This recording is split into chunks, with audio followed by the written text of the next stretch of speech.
La segunda ley de tensiones de Kirchhoff dice que la suma algebraica de las diferencias de potencial, es decir, de la tensión del voltaje, en un circuito cerrado es igual a cero.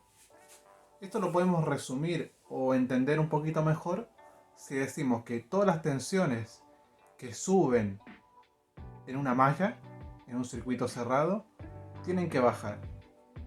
En este caso tenemos otra palabra clave, al igual como teníamos en la primera ley de Kirchhoff, que era de las corrientes, teníamos los nodos, acá tenemos las mallas. Las mallas son un circuito cerrado. Esto lo habíamos visto antes cuando veíamos la ley de Ohm. Las mallas se le denomina a un circuito cerrado por donde se va moviendo la electricidad. Esto sería una malla. Y por acá están circulando la energía eléctrica. Está circulando electricidad. Para utilizar esta ley de tensiones de Kirchhoff, es necesario siempre analizar los circuitos con una malla. Puede ser así, puede ser más complicada, tener más elementos, puede estar una pegadita al lado de la otra. Vamos a suponer que tenemos algo así.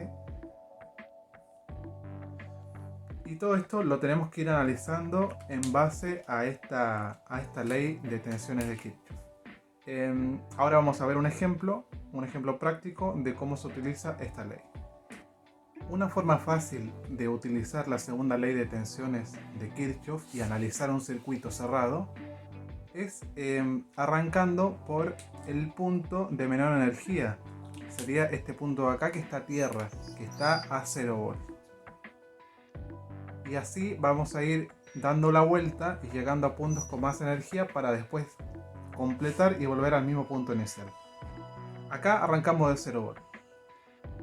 Seguimos avanzando por nuestro circuito y vamos a pasar por lo que sería una fuente de energía, una pila en este caso. Y vamos de menos a más.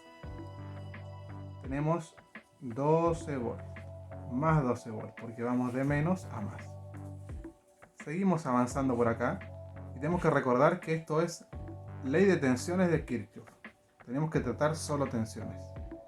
En este caso, acá vamos a tener nuestro personaje. Acá nosotros ganamos energía.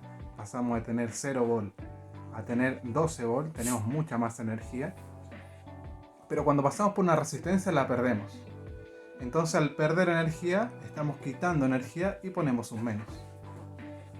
Posteriormente, tenemos que ver qué valor de tensión toma en este caso lo que es esta resistencia. Y nosotros tenemos que recordar que por ley de Ohm podemos sacar cuál sería la tensión que está en este caso acá.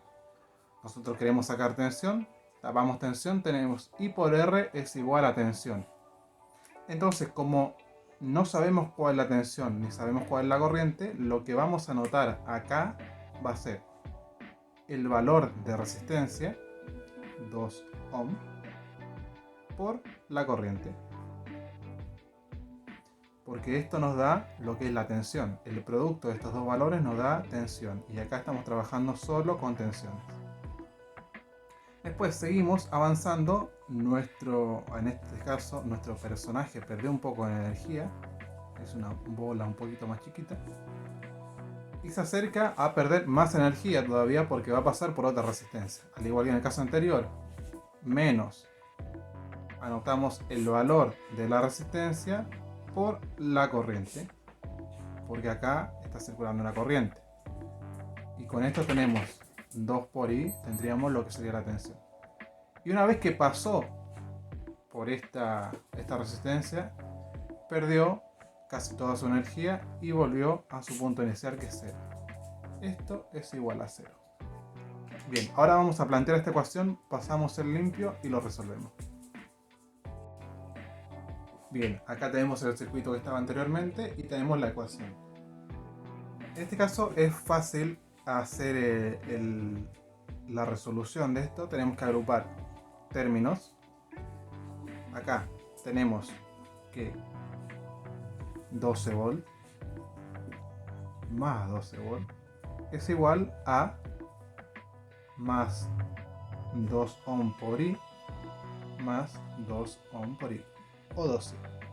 Lo que nos da un resultado de 12 volt es igual a 2 más 2, 4I. Y ahora despejamos y sabemos que 12 volt sobre 4 es igual a I. Hacemos la división, esto nos da un total de 3 amperes. Como pasamos por acá tenemos voltaje y resistencia y nos da lo que sería la corriente. Entonces tenemos que por este circuito están circulando 3 amperes. Esta ley de tensiones nos sirve para poder calcular cuál es la corriente que está circulando en nuestro circuito. En este caso son 3 amperes y es un circuito bastante sencillo. ¿Lo podríamos haber sacado por ley de Ohm? Sí. Pero hay circuitos que se complica mucho más hacerlo porque tenemos otras mallas asociadas. Y cuando tenemos otras asociadas, por estos elementos que están en el centro compartiendo de un lado y del otro, suceden otros fenómenos y podemos tener una corriente que pasa para un lado y una corriente que va para el otro.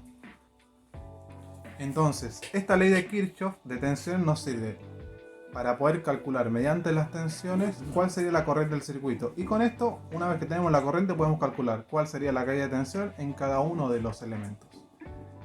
Este es un ejercicio básico, después vamos a ir viendo unos más complicados con mallas cada vez más grandes. Les voy a dejar un par de ejercicios para resolver sobre esto. Espero que se entienda, cualquier cosa me lo hacen saber a través del Classroom.